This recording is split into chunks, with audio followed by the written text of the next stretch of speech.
कोई प्रभाव किसी की सोच का, किसी के विचारों का नहीं। बस भगवान एक ही बात बता रहे, सुदामा आए, सुदामा आए, सुदामा आए, सुदामा आए, सुदामा आए, सुदामा आए। दौड़ रहे हैं भगवान महल में, कभी देवनी से टकरा रहे। थोड़ी देर प्रतीक्षा करता हूँ, अरे कोई बुलावा नहीं आया, कहाँ चला गया?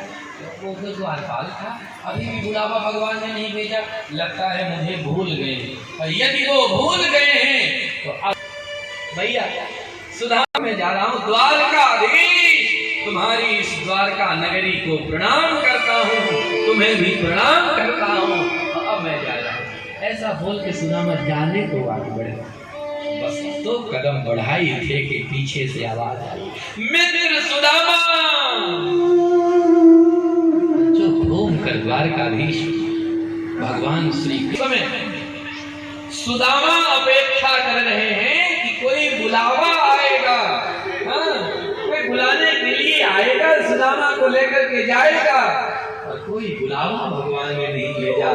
साक्षात द्वारकाधीश भगवान जो वैकुंठाधिपति हैं वो द्वार पर खड़े हैं, ऐसे भुजा पसारे हैं और पागलों की तरह रोए रहे हैं।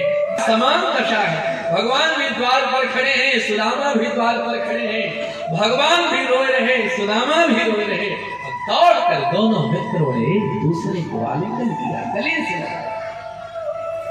भगवान ने सुदामा से कहा, मित्र वर्षों के बाद मिलने आए थे, बिना मिले चले जा रहे थे, हाँ क्यों?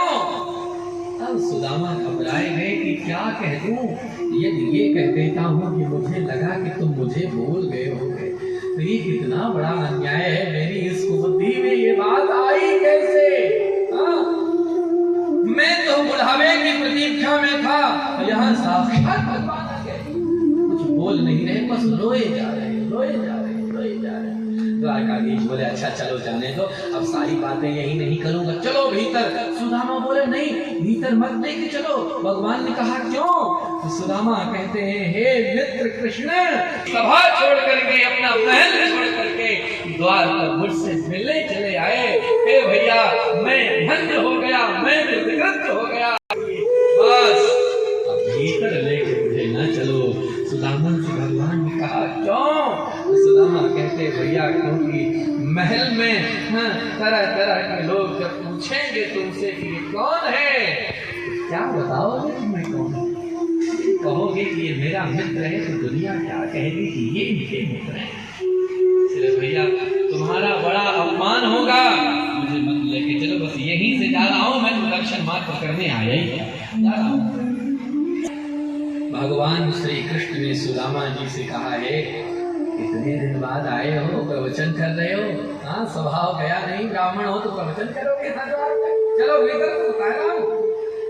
आदेश किया भगवान श्री कृष्ण ने अपने सेवकों को, बोले आज हमारा मित्र हमसे मिलने के लिए आया है, इसलिए द्वारका नगर को सजा दिया जाए, आज हम दीपावली मनाएंगे, दीपोत्सव जगह जगह दीप मालिकाएं सजाई जाने लगी, दीपोत्सव की तैयारियां होने लगी। भगवान जब सुदामा को लेकर भीतर प्रवेश किए तो सारे के सारे लोग स्तब्ध हैं, सभासद सबके सब स्तब्ध हैं। भगवान सुदामा को लेकर के पहुंचे अपने सिंहासन के पास और सबके सब सभासद सोच रहे कि क्या करेंगे ये। कोई कुछ सोचे विचारे, इससे पहले ही भगवान श्री कृष्ण सुदामा को अपने सिंहासन पर बैठा दिए और स्वयं सुदामा के चरणों में बैठे।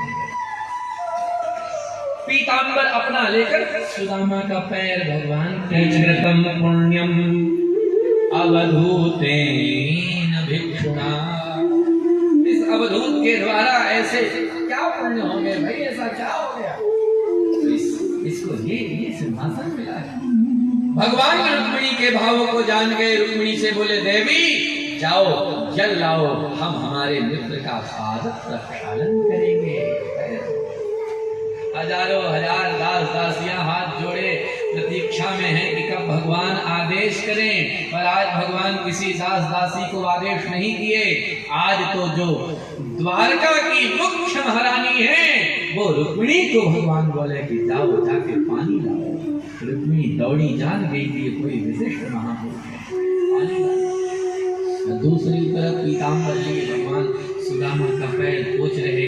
पोंछते पोंछते भगवान का हाथ सुदामा के पैरों के नीचे गया और नीचे भगवान सुदामा का पैर जब छुप करके देखे तो देखते ही रह गए। पैदल चलकर आए हैं तो पैदल चलते चलते सुदामा के पैरों में फफोले पड़ गए। वो फफोले फूटे फूटे फफोलों में अगणित मिट्टी के कण भरे पड़े। बिना उपानह के जूता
Hare